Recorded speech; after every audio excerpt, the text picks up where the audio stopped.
মেয়েরা কেনাকাটা করতে অনেক বেশি ভালোবাসে। আর যদি হয় এরকম সুন্দর সুন্দর কিউট কিউট জিনিস, তাহলে তো আর কোনো কথা নাই, সোজা চলে যায় কেনাকাটা করতে।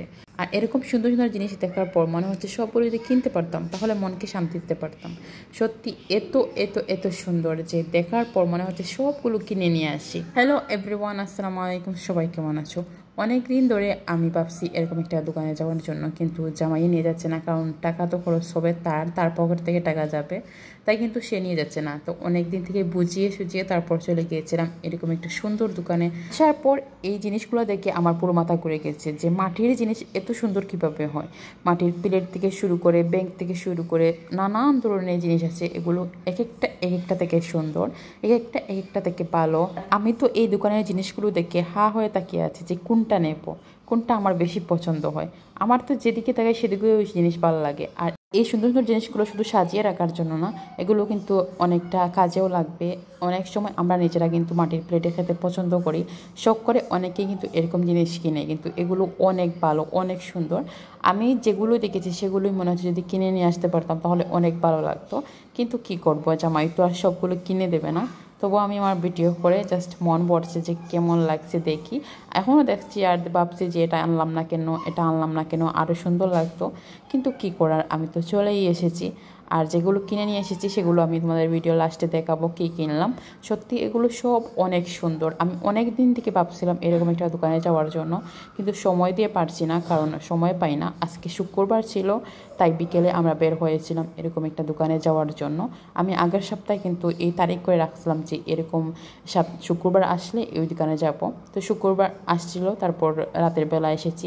আসার পর এই জিনিসগুলো দেখে আমি জাস্ট অবাক হয়ে গেছি যে মাটির জিনিসগুলো এত সুন্দর কিভাবে হয়। আমি কিন্তু সব সময় এই দোকানটা দেখতাম, কিন্তু এটার ভিতর কেমন সেটা আমি কোনোদিনই দেখি নাই, কারণ এটার বাইরের সাইড হালকা একটু দেখা যেত, তবুও অনেক ভালো লাগতো। আর তার জন্যই কিন্তু আমি এটা তারিখ করছিলাম যে একটা দিন এই দোকানে যাব। কিন্তু এর ভিতরে যে এতটা সুন্দর কিউট কিউট জিনিসগুলো থাকবে এটা আমি কখনোই ভাবি নাই। তো আমি একটা জিনিস দেখে তারপর ভাবছি যে কোনটা নেব। অনেক ভাবনা চিন্তার পর কয়েকটা ব্যাংক এনেছি, আর সাথে আমি আরও অনেকটা জিনিস এনেছি, থেকে কয়েকটা কিনে চলে এসেছি বাসায়। আর এখন দেখাবো যে কী কী আনলাম। সবগুলো কিন্তু আমার শখের জিনিস, আর অনেকটা ভিডিও করার জন্য এনেছি, কারণ আমি যখন ভিডিও করি তখন ভিডিওর জন্য কিন্তু অনেকটা জিনিস আনার প্রয়োজন পড়ে। তো আমি গাছ আর লতাপাতা যেটা, এটা কিন্তু ভিডিওর জন্য এনেছিলাম। আর কয়েকটা ব্যাংক এনেছি, ব্যাংকগুলো শুধু আমার জন্য না, আমার মেয়ের জন্য, আমার জন্য, আমার বোনের জন্য এনেছি। আর সাথে এনেছি আমি একটা ডেক, আর ডেকের উপরে একটা ডাকনি এনেছি। এটা মাটির, আমার অনেক দিনের শখ একটা মাটির ডেক থাকবে, মাটির ডেকে রান্না করব, এতে আমার অনেক ভালো লাগে। কিন্তু আমার গ্যাসের চুলা, তবুও এটাতে শুনেছি গ্যাসের চুলায় রান্না করা যায়, তাই এটা নিয়ে এসেছি। কিন্তু এটা অনেক সুন্দর এই ডেকটা। তারপর আরেকটা শখের কাপ পিস, এটা আমার অনেক দিনের শখ, এরকম একটা কাপ থাকবে, পিস থাকবে, সেটাতে আমি চা খাবো। তো এটাও কিন্তু শখ পূরণ হয়ে গেছে। সাথে কিন্তু আরেকটা প্লেট নিয়ে এসেছি, প্লেটটাও কিন্তু আমার অনেক শখের। এই শখের জিনিসগুলো আমার অনেক ভালো লাগে। সাথে নিয়েছি ভর্তা বানানোর আরেকটা প্লেট, এটাও আমার অনেক দিনের শখের, আমি ভিডিওতে দেখতাম, তাই ভাবলাম যেদিনকে আমি এই দোকানে যাব সেই দিন আমি এগুলো কিনে নিয়ে আসবো।